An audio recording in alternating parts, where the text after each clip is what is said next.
Hello everyone, welcome back to this channel. आज के इस वीडियो में हम देखने जा रहे हैं क्लास 2 में बच्चों को चैप्टर शोइंग आई केयर का टॉपिक कैसे समझाया जाता है, किस तरह की वर्कशीट के साथ आप इस टॉपिक से रिलेटेड बच्चों की प्रैक्टिस करा सकते हैं। सो वीडियो को पूरा एंड तक देखें। वीडियो अगर आपको अच्छा लगे, हेल्पफुल लगे तो प्लीज वीडियो को लाइक करें। चैनल पे अगर आप नए हो तो सब्सक्राइब करके वीडियो अदर पेरेंट्स के साथ शेयर जरूर करें। अगर बच्चों को क्लास 3 में शोइंग आई केयर का टॉपिक ईवीएस में पढ़ा दिया गया है ना, तो आप इस तरह से वर्कशीट बना के बच्चों की प्रैक्टिस करा सकते हैं। बहुत ही ईजी और इंटरेस्टिंग चैप्टर है। जैसे देखिए, पहला है tick the correct answer, there may be more than one correct answer. यानी कि यहाँ पे जो क्वेश्चंस दिए गए हैं ना, इसके लिए ऑब्जेक्टिव ऑप्शंस दिए गए हैं, जिसमें से ना बच्चों को क्वेश्चन को पढ़ना है और उस क्वेश्चन के बेसिस पे जो आंसर सही है, चाहे वो एक से ज़्यादा भी हो सकता है आंसर, तो उनमें से जो भी सही है ना उसे बच्चों को टिक करना है।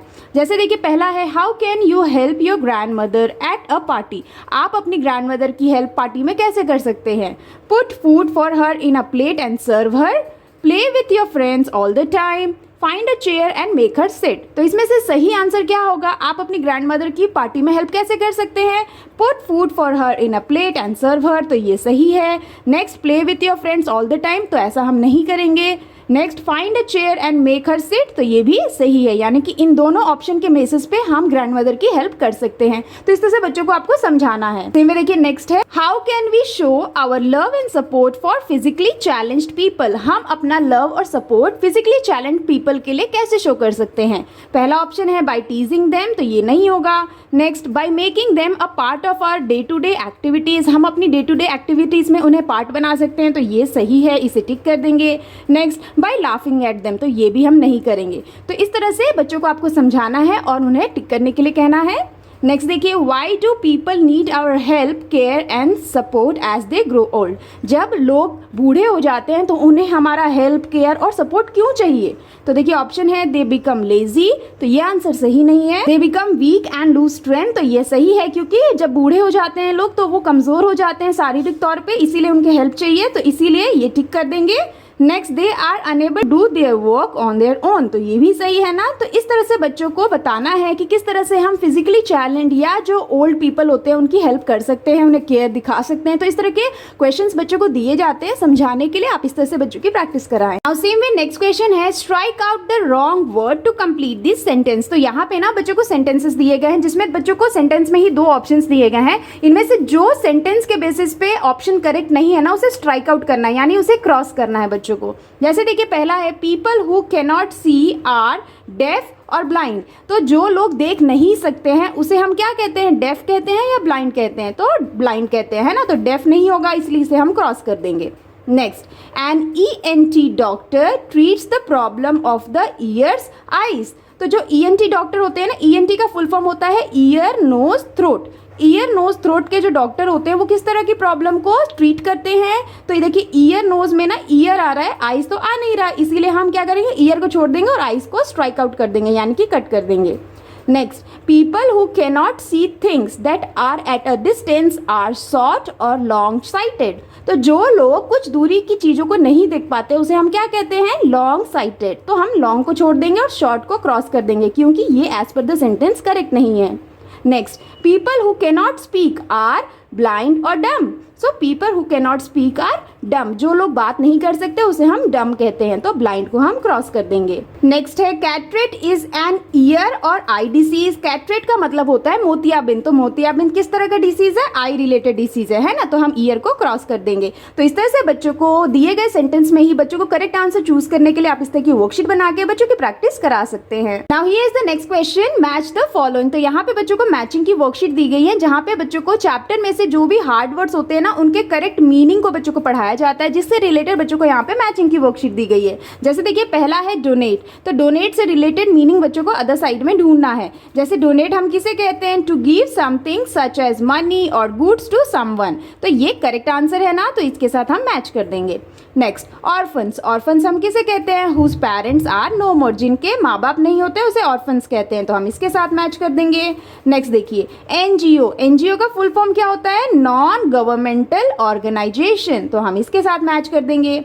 सेम वे देखिए, नेक्स्ट है ब्लाइंडनेस। ब्लाइंडनेस का मतलब क्या हो गया, अनेबल टू सी। जब हम देख नहीं पाते हैं तो वो ब्लाइंडनेस कहलाता है, तो इसके साथ मैच करेंगे। नेक्स्ट, लेम। लेम हम किसे कहते हैं, अनेबल टू वॉक। जो वॉक नहीं कर पाते हैं उसे हम लेम कहते हैं, तो इसके साथ मैच करेंगे।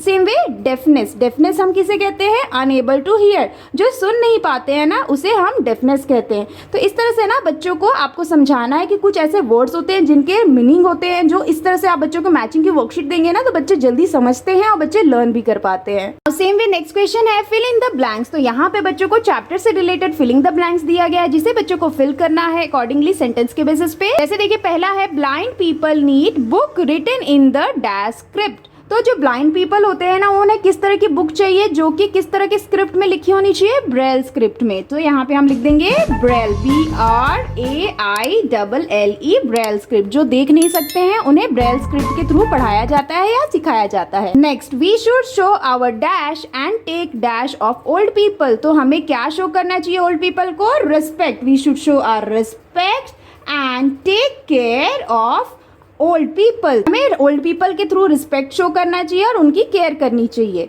Next, and dash is a special home for children who do not have any parents to look after them. तो उस स्पेशल होम को क्या कहते हैं जिसमें वो बच्चे रहते हैं जिनके पेरेंट्स उनकी देखरेख नहीं कर पाते हैं, तो उसे हम क्या कहते हैं? उस स्पेशल होम को कहते हैं ऑर्फनेज। एंड ऑर्फनेज, तो हम यहाँ लिख देंगे ऑर्फनेज इस तरह से। Next, even we can dash books clothes toys and food to an orphanage. तो हम ऑर्फनेज को बुक्स क्लॉथ्स टॉयज और फूड क्या कर सकते हैं? डोनेट कर सकते हैं। तो हम यहाँ लिख देंगे डोनेट इस तरह से। Next, deaf people use the dash to communicate. जो लोग सुन नहीं सकते हैं वो क्या यूज करते हैं कम्युनिकेशन के लिए? Sign language. तो हम यहाँ लिख सकते हैं साइन लैंग्वेज कम्युनिकेट। जो लोग सुन नहीं सकते वो साइन लैंग्वेज को यूज करते हैं कम्युनिकेट करने के लिए। तो इस तरह से ना बच्चों को दिए गए चैप्टर में जो भी बच्चों ने पढ़ा है उससे रिलेटेड फिलिंग द ब्लैंक्स देके आप बच्चों की प्रैक्टिस जरूर कराएं। अब here is the next question, choose the correct option. तो यहाँ पे बच्चों को कुछ ऑब्जेक्टिव क्वेश्चंस दिए गए हैं चैप्टर से रिलेटेड जिसमें बच्चों को क्वेश्चन को पढ़ना है और दिए गए ऑप्शन में जो भी सही आंसर है ना उसे बच्चों को टिक करना है। जैसे देखिए पहला है who is the inventor of Braille. किसने इन्वेंट किया ब्रेल को? ऑप्शन है लुइस ब्रेल, नेक्स्ट है जेम्स ब्रेल एंड थर्ड है लूसी ब्रेल। तो इसमें सही आंसर क्या होगा? जो ब्रेल स्क्रिप्ट है जो ब्लाइंड पीपल के लिए बनाया गया वो किसने इन्वेंट किया? लुइस ब्रेल ने। तो ये first option is the correct answer. Next, Braille script is based on. जो ब्रेल स्क्रिप्ट है वो किस पे बेस्ड है? First option 4 points, second option 5 points और थर्ड ऑप्शन 6 पॉइंट्स। तो जो ब्रेल स्क्रिप्ट होती है ना यूजुअली वो 6 पॉइंट्स के बेसिस पे लिखी जाती है जो कि ब्लाइंड पीपल को समझने के लिए लिखी जाती है। तो इसलिए 6 पॉइंट्स के थ्रू ये ब्रेल स्क्रिप्ट लिखी जाती है। तो third option is the correct answer. Next, what kind of problem do people have in old age. किस तरह की प्रॉब्लम ओल्ड एज के पीपल को होती है? जैसे देखिए पहला ऑप्शन है they could not see properly, second option they have pain in their knees and other joints, third option both 1 and 2। तो इसमें से सही आंसर क्या होगा? तो देखिए they could not see properly, वो देख भी नहीं सकते हैं ठीक से जब वो ओल्ड हो जाते हैं। Next, they have pain in their knees and other joint, तो उन्हें काफी जोड़ों में दर्द रहते हैं। तो यहाँ पे आंसर क्या होगा? बोथ 1 and 2, यानी दोनों ही ऑप्शन सही है। So third option is the correct answer. Same way next है a blind person can not. जो ब्लाइंड पर्सन है वो क्या नहीं कर सकते हैं? See, hear or speak. तो आंसर क्या होगा? जो ब्लाइंड पर्सन है वो क्या नहीं कर सकते? देख नहीं सकते, यानी कि a blind person can not see. So first is the correct answer. Same way next है a healthy person can perform his day to day activities. जो हेल्दी पर्सन है वो अपने एक्टिविटीज को डे टू डे कैसे perform कर सकते हैं? पहला ऑप्शन है with pain, second option easily, third option with difficulty. So answer क्या होगा? जो हेल्दी पर्सन होते हैं ना वो अपनी डे टू डे एक्टिविटी को बहुत ही आसानी से परफॉर्म कर सकते हैं, यानी आंसर क्या होगा? Second option easily.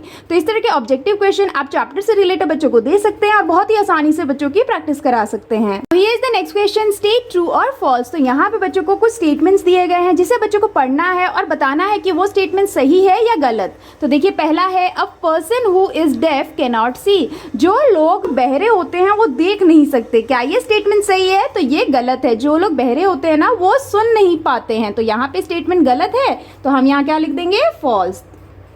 Same way देखिए नेक्स्ट है as people grow old they often become weak. जब लोग ओल्ड हो जाते हैं यानी कि जब वो बूढ़े हो जाते हैं लोग तो वो काफ़ी वीक हो जाते हैं। तो क्या ये स्टेटमेंट सही है? येस। तो हम यहाँ लिख देंगे true. Next, Braille is a system of raised dots. जो ब्रेल है वो एक सिस्टम है जिसमें रेज्ड डॉट्स का यूज होता है ना। तो ये स्टेटमेंट भी सही है। तो हम यहाँ लिख देंगे true. Next, physically challenged people live in an old age home. जो फिजिकली चैलेंज्ड लोग होते हैं वो ओल्ड एज होम में रहते हैं। क्या ये स्टेटमेंट सही है? गलत स्टेटमेंट है, तो हम यहाँ क्या लिख देंगे? False. Next, some people can not see, speak, hear or walk. Such people are called differently abled or physically challenged. कुछ लोग जो होते हैं वो देख नहीं पाते, सुन नहीं पाते, वॉक नहीं कर पाते, यहाँ तक कि बोल नहीं पाते। तो इस तरह के लोगों को हम डिफरेंट एबल्ड या फिजिकली चैलेंज्ड पीपल कहते हैं। क्या ये स्टेटमेंट सही है? बिल्कुल सही है, तो हम क्या लिख देंगे यहाँ पे? True. Next, the people who can not see go to study old age home. जो लोग देख नहीं पाते वो पढ़ने ओल्ड एज होम में जाते हैं। क्या ये स्टेटमेंट सही है? गलत है, तो हम यहाँ पे क्या लिख देंगे? False. Next, we should tease disabled people. हमें मजाक उड़ाना चाहिए जो डिसेबल्ड पीपल होते हैं उनका। क्या ये स्टेटमेंट सही है? गलत है, हमें ऐसा नहीं करना चाहिए, तो हमें यहाँ पे क्या लिख देंगे? फॉल्स। तो इस तरह से ना बच्चों को ट्रू एंड फॉल्स से रिलेटेड कुछ स्टेटमेंट्स दे सकते हैं आप चैप्टर से रिलेटेड, और बहुत ही आसानी से बच्चों को आप चैप्टर की प्रैक्टिस करा सकते हैं। All for today's videos friends, I hope कि आपके बच्चों के लिए ये ईवीएस में चैप्टर 2 शोइंग आई केयर रिलेटेड वर्कशीट काफी हेल्पफुल रही होंगी। अगर आपको वीडियो अच्छा लगा हो, बच्चों के लिए हेल्पफुल लगा हो, तो प्लीज वीडियो को लाइक करें, और अगर आप चैनल पे नए हैं तो सब्सक्राइब करना ना भूलें। मिलती हूँ आपसे नेक्स्ट वीडियो या वर्कशीट के साथ, तब तक के लिए take care and bye bye.